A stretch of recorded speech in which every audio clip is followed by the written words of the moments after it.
সিলেটের নাম বললেই হযরতে শাহজালাল শাহপরানের রাহিমাহুমুল্লাহর নাম চলে আসে, ঠিক কিনা বলেন? শাহজালাল শাহপরানের পুণ্যভূমি, অনেক আল্লাহর ওলিরা এখানে শুয়ে আছেন।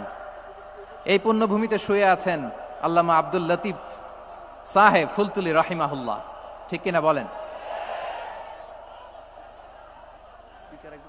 কেরাতের উপরে ওনার অনেক খেদমা গোটা বাংলাদেশ ব্যাপী। আল্লাহ এই খেদমতগুলোকে কবুল করুক, আমরা পড়ি আমিন। এই পুণ্যভূমিতে শুয়ে আছেন হযরত মাওলানা আব্দুল করিম শাইখে কৌড়িয়া রাহিমাহুল্লাহ। আমি এসেই ওনার গল্প শুনলাম আজকে।